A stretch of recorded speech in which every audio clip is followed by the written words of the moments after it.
Have you ever tried to push a negative thought away and watched it come back even stronger? Have you ever wondered why the mind can turn a perfectly normal day into a heavy storm in just a few seconds? Welcome back to the channel. Today we are talking about negative thoughts, not as a mysterious curse, but as a pattern the mind repeats, and a pattern you can learn to see clearly. I want to hold two ideas through this whole story. First, negative thoughts are not always a problem you must destroy. Often they are noise that grows when you give it attention and identity. Second, the real transformation happens when you stop making your inner wither into your destiny, because your destiny is shaped by what you repeatedly do with your attention, your speech, and your choices. Let us start from a place that is almost universal. You wake up. Nothing catastrophic has happened, but the mind already has a complaint. Maybe about your body, maybe about your future, maybe about someone who disappointed you, maybe about a mistake you made last week that suddenly feels fresh again. The mind can do this with incredible speed.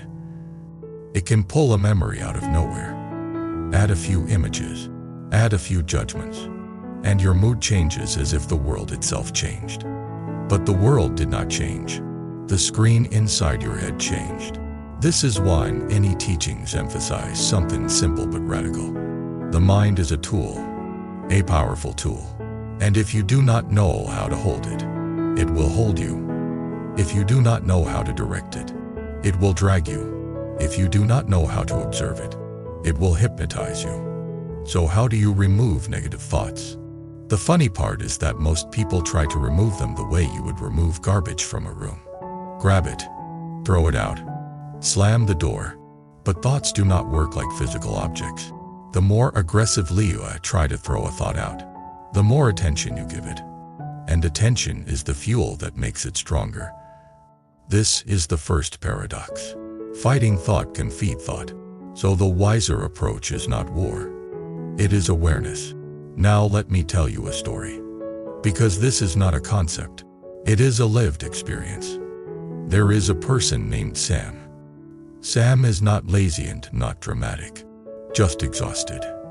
Sam does well enough in life to look fine from the outside, but inside the mind is relentless. The mind constantly comments, "You are behind. You are not good enough. People are judging you. You will fail. You will disappoint them. You are wasting time. You should be different." It is like living with a critic who never sleeps. Sam tries everything. Sam tries distraction, music, videos, scrolling. Sam tries motivation, quotes, goals. Sam tries arguing with the mind. No, that is not true. I am fine. I am capable. But the mind responds with more evidence, more memories, more imagined futures. Sam tries to suppress the thoughts, but suppression works like pushing a beach ball underwater. You can push it down, but it keeps rising, and sometimes it hits your face. After months of this, Sam begins to believe something dangerous. Sam begins to believe the negative thoughts are the truth. This is where suffering becomes heavy. Not because negative thoughts exist, but because you believe them without question. One day Sam hears a teaching that changes the frame. The teacher says the mind generates content the way lungs generate breath. Not everything your mind produces is a message you must obey. Some of it is just mental exhaust. If you treat every thought as a command, you will become a servant to nonsense. Sam feels irritated by that at first, because Sam wants a technique that deletes thoughts, not a philosophy that explains them. But irritation is often a sign that truth touched us or place. So Sam decides to test it. Here is what Sam does. Instead of wrestling the next negative thought, Sam watches it. Not with cold detachment, but with simple curiosity. The thought arises. You will fail. Sam pauses and asks, where did that come from? The mind tries to answer with a story. Sam does not follow the story. Sam returns to the body. Tightness in chest, pressure in throat, heat in face. This is already a turning point, because Sam is learning the difference between the thought and the sensation. The mind loves stories. The body is more honest. The body says, stress is here. The mind says, you are doomed. The mind dramatizes. The body simply reports. When Sam stays with sensation and breath, the thought loses some of its power. It does not vanish, but it becomes less convincing. This is the second paradox. A thought becomes weaker when you stop feeding it with storyline. Now let us go deeper, because people often ask, why do negative thoughts keep coming? Some come from habit. Some come from fear.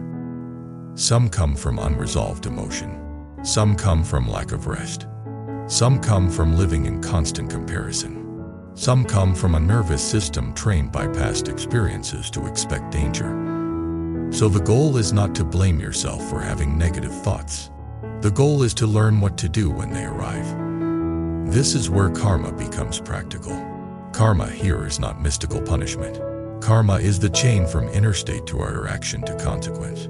Negative thoughts can become a karmic seed if they trigger harsh speech, avoidance, self-sabotage, or cruelty. But negative thoughts can also become harmless noise if you witness them and choose wisely anyway. So the question is not, can I stop all negative thoughts forever? The question is, can I stop letting negative thoughts decide my next action? That is freedom. Now Sam begins practicing a simple rule. When a negative thought arrives, do not ask, is it true? Ask, is it useful? Because a thought can feel true and still be useless.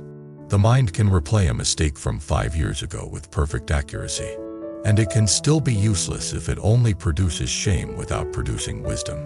So, Sam asks, is this thought useful right now?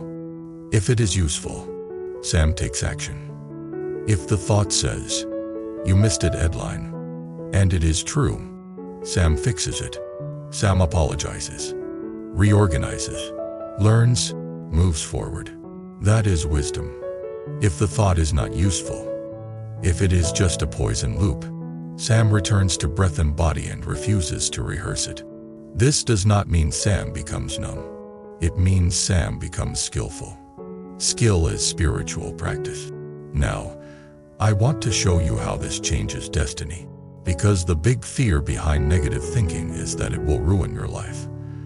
Sam used to cancel plans because of negative thoughts. Sam used to avoid opportunities because of fear. Sam used to isolate because the mind said, you are not lovable. Each time Sam obeyed, the world became smaller. Smaller world produced more loneliness. Loneliness produced more negative thought. That is the downward spiral. After practicing awareness, Sam begins doing something different. Sam feels the negative thought and still shows up. Sam feels the insecurity and still speaks. Sam feels the fear and still takes one small step. Each time Sam does that, the world expands a little. The nervous system learns a new lesson. I can feel discomfort and survive. I can feel fear and still act. I can feel negativity and still choose kindness. That new lesson becomes the upward spiral. This is why many teachers emphasize that the problem is not the thought. The problem is your compulsive involvement with it. Compulsion means the mind drags you without asking permission. Involvement means you feed it, argue with it, repeat it, identify with it. So the practice is to break involvement. Now let us bring in another story. Because negative thoughts often show up strongest in relationships. There is a person named Lena. Lena gets triggered easily. If someone replies late, Lena thinks they are being rejected. If someone looks tired, Lena thinks they are angry. Lena mind reads constantly. Lena does not do it because she is dramatic. Lena does it because she is afraid. Fear makes the mind invent stories to feel prepared. But these stories become toxic. Lena becomes clingy, then resentful, then cold, then guilty. Relationships become unstable. Then Lena says, see, people always leave. The mind uses the consequence of its own behavior as proof that its fear was right. This is a brutal karmic loop. Lena learns a practice similar to Sam. When a negative thought arises about someone else, Lena pauses before acting. Lena notices the impulse to send a desperate message. Lena breathes. Lena waits 10 minutes. In those 10 minutes, Lena watches the mind build a movie. They hate me. They are cheating. They do not care. Lena watches it like watching a noisy screen in a store window. Then Lena asks a simple question. Do I know this for sure? The honest answer is no. So Lena chooses a different action. Instead of accusing, Lena checks in gently. Or Lena does nothing and lets time reveal truth. This one change transforms relationships over weeks. Less drama, less accusation, more trust, more calm. Notice what happened. Negative thoughts did not disappear, but Lena stopped letting them create harm. That is compassion in action. Compassion is not only feeling warm. Compassion is not harming others with your fear. Now let us talk about the inner critic. Because many negative thoughts are self-directed, the inner critic often pretends it is helping you improve. It says, I am harsh because I want you to succeed. But usually, it is not love. Usually it is fear. The critic is trying to prevent failure by punishing you before life can. But punishment does not create wisdom. Punishment creates shame. Shame creates avoidance. Avoidance creates more failure. So the critic often causes what it claims to prevent. So how do you deal with the inner critic? Not by trying to be sweet and fake. Not by forcing positive affirmations you do not believe. But by practicing honest compassion. Compassion here means you correct yourself like a wise mentor. Not like an abusive judge. When you make a mistake, you ask, what can I learn? Then you do one action. Repair. Apologize. Practice. Rest. Plan. Then, you move forward. You do not rehearse shame for hours. Shame rehearsal is not learning. It is self-harm disguised as responsibility. Now, some people will ask, if I stop fighting negative thoughts, will I become careless? No. Awareness makes you more responsible, not less, because you stop wasting energy on mental drama and you start using energy on action. This is why many teachings emphasize doing what you can and letting go of what you cannot. Negative thinking often comes from wanting total control. Total control is impossible. So the mind suffers. When you accept limited control, you become calmer and more effective. That is wisdom. Now I want to offer a vivid scene to make this real. Sam is sitting in a classroom or at work. A presentation is coming. The mind says, you will mess up. You will look stupid. Everyone will judge you. Sam feels the wave. Old Sam would obey and make excuses. New Sam does something else. Sam notices the thought, labels it fear story, returns attention to breath, and then focuses on one practical thing. The next sentence, the next slide, the next step. Sam still feels nervous, but Sam acts anyway. After the presentation, Sam realizes something. The fear was not prophecy. The fear was a sensation plus imagination. The sensation is real. The imagination is optional. That realization is awakening. Awakening is seeing the difference between what is happening and what the mind adds. Now let us connect this to gratitude and positive perspective without becoming fake. A mind that is trained only to see danger will naturally produce negative thoughts. So you can retrain attention gently by adding small gratitude habits. Not as denial, as balance. Sam starts ending the day by naming 3 things that went okay. Not amazing. Okay. A meal. A kind message. A small task completed. This begins shifting the mind's default filter. Over time, negative thoughts still come, but they are not the only voice in the room. This is like opening windows in a stale room. You do not destroy the old air by fighting it. You let fresh air in. Now, we also need to talk about the body, because negative thoughts are often stronger when the body is exhausted. Sleep, food, movement, and sunlight can change mental noise dramatically. This is not spiritual fluff. It is nervous system reality. When Sam sleeps better, negative thoughts reduce. When Sam moves the body, the mind becomes less sticky. When Sam eats regularly, anxiety reduces. When Sam spends time outside, the inner critic becomes quieter. So Sam realizes, removing negative thoughts is not only a mental technique, it is a whole life alignment. You cannot treat the mind like it is separate from the body. This is where practice becomes holistic. Practice means caring for the conditions that support a stable mind. And stable mind supports compassion. A stable mind speaks less harshly. A stable mind reacts less quickly. A stable mind forgives more easily. A stable mind can listen. A stable mind makes better choices. Better choices create better karma. Better karma creates a better destiny. Now we arrive at the hardest part. The part many people avoid. Sometimes negative thoughts are connected to deeper pain. Grief, ongoing stress. In those cases, awareness is still helpful, but you may also need support, therapy, trusted adults, healthy routines, and time. There is no shame in that.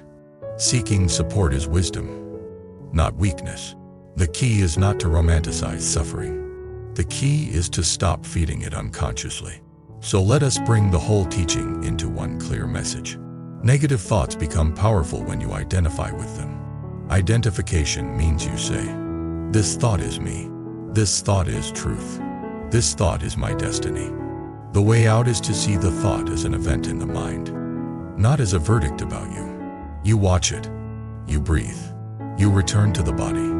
You choose the next wise action. Over and over. This repetition is practice. Practice is how destiny changes. Because destiny is not only what happens to you. Destiny is the pattern of your responses. If your response is panic, your life becomes panic. If your response is awareness, your life becomes cleaner. Now I want to close with something personal in tone. Because betrayal, failure, comparison, and fear are not rare. They are human. Many people think they are uniquely broken because their mind is negative. They look at others and assume others are calm. But many people are simply hiding. The real difference is not who has negative thoughts. The difference is who knows what to do when they arrive. So if negative thoughts show up for you, do not panic. Do not hate yourself. Treat it as training. Each time you notice the thought and do not obey it, you get stronger. Each time you return to breath, you get steadier. Each time you choose kindness anyway, you purify karma. Each time you act with wisdom instead of fear, you protect your future. That is the real removal. Not deleting thoughts, but removing their authority. Thank you for spending this time with me today. Now I want to hear from you in the comments. What kind of negative thoughts show up most for you? Self-criticism, fear of the future, comparison, regret, or anger? What helps you most? Breathing, movement, journaling, prayer, meditation, talking to someone, or changing routines. If you want more long-form storytelling that turns inner struggle into practical awakening, wisdom, karma clarity, compassion, and a destiny shaped by conscious choices, subscribe to the channel, like the video, and leave a comment to support this space. Your support helps more people learn that the mind can be trained, and life can become lighter from the inside out.